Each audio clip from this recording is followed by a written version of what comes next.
How would you define a miracle? Would you say if at birth you were given 3 days to live and you've managed to make it to 24 years, that's a miracle?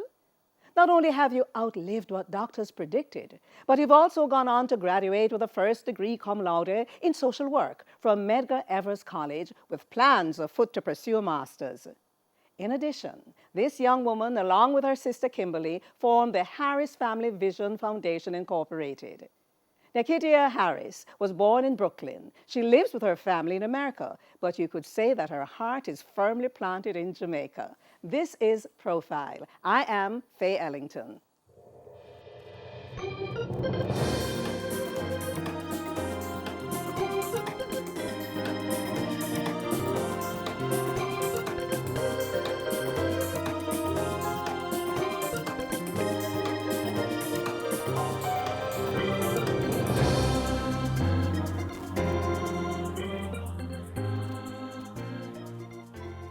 It is such a pleasure to have Nekhidia Harris with me on the program. Thank you for joining me, Nekhidia. Yes, it's my pleasure. You are in Jamaica because you do outreach programs in Jamaica and have been doing them for a number of years. Yes. Tell us about where you go and what you do.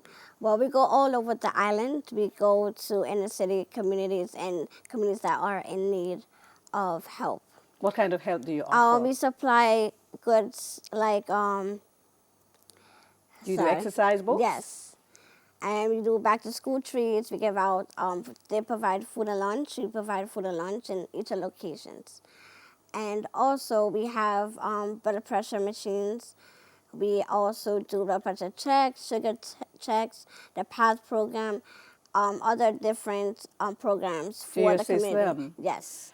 It seems, though, that you come to Jamaica with a contingency. Yes. How many people come from the Jamaica chapter in Brooklyn to help here in Jamaica? We have about 12 of us, yes.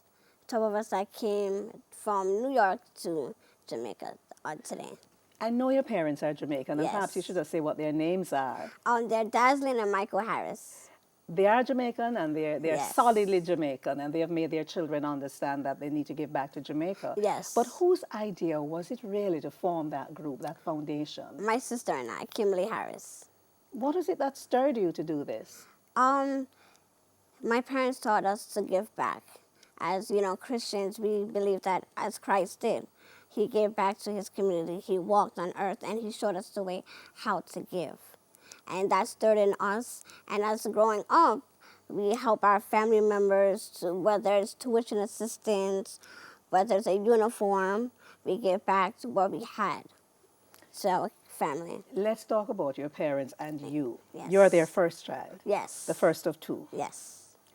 When you were born, they were told you wouldn't go beyond 3 days. Yes. What have they told you about their reactions and response when they heard that? My mother told me that she had faith. She believed in God, that everything was going to work just right for his glory. What is it that you're diagnosed with?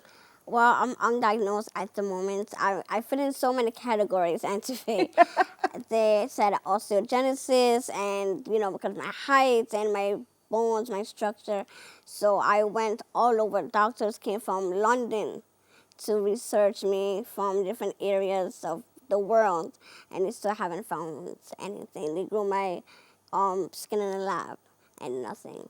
So they initially diagnosed you as Yes. osteogenesis, Yes. which is the brittle bones and all of that. Yes. But at this point, they're not sure what it No. is. How do you feel not being able to be diagnosed? I feel special. God made me special. God made me You special. almost made me burst into song. You know that song, God Made Me Special? Yes. Yeah. But so here you are. Your milestones were different to the ordinary baby. Yes.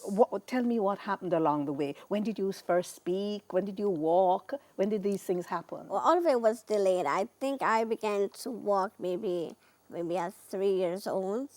Yes, because I was in and out of the hospital for some time because I did an operation and on my stomach, and because of the stool was stuck in one of the intestines, so they had to cut out a piece of my intestines. So I was in the hospital for a couple months. And then I began to walk and physical therapy. My mom, the nurse, would come in the house and have physical therapy with me so that helped my bones to grow, and I started walking. And I recall that I began to read it maybe at the age of 5. To read at 5? Yes. Actually by myself because my parents, you know, read to me before I was in a room. So I always hear reading, and my mom would read to me every night. My dad would read to me every night. These are special people. Yes. What do they do for a living?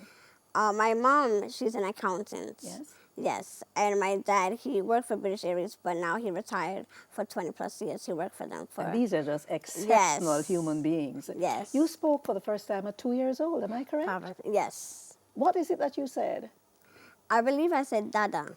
That was my first word. He must have been over the moon. Yes, Dada. And Mom was wondering, then when is she going to say Mama?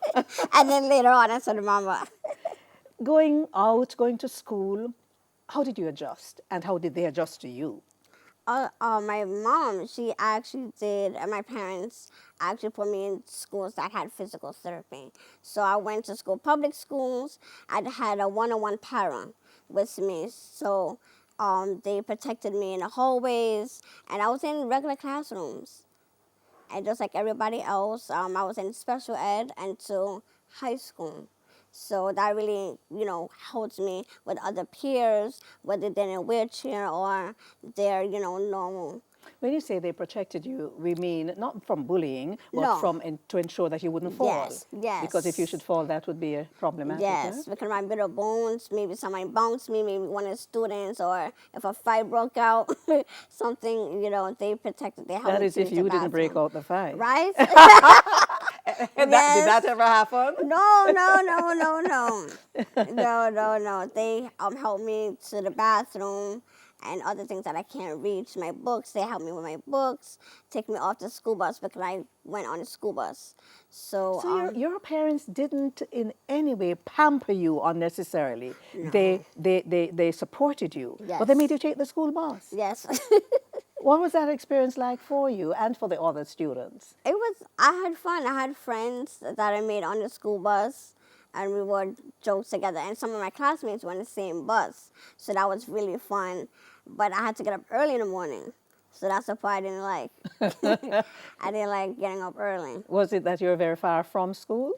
Maybe like 20 minutes. Oh. Yeah, and then plus they have to pick up other children, so sometimes they're far. So they pick up the near ones, or sometimes they pick up the far ones first, and then they come to my community.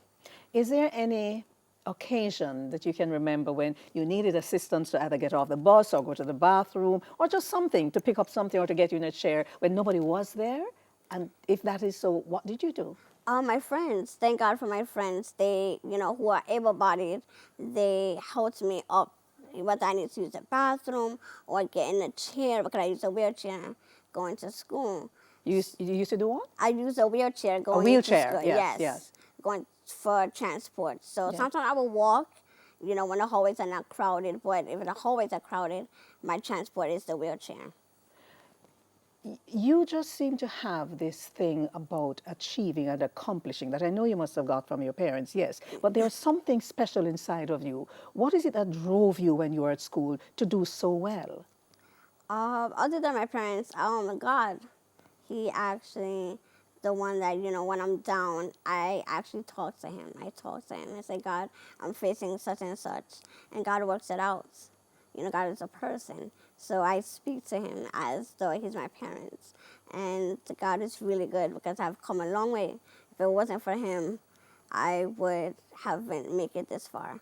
I tell you what, we're going to take a break, and when we come back, we talk a little bit more about the role of Christianity and God in your life, because I believe you accepted to become a Christian. How old were you, 12? 12. We'll talk about that. My guest is sharing her life with me, and by the way, 2'11", is that how tall you are? Yes. Right, 2'11". And she's managed to do so many things. Nekhidia Harris is my guest. We'll be right back. This is Profile.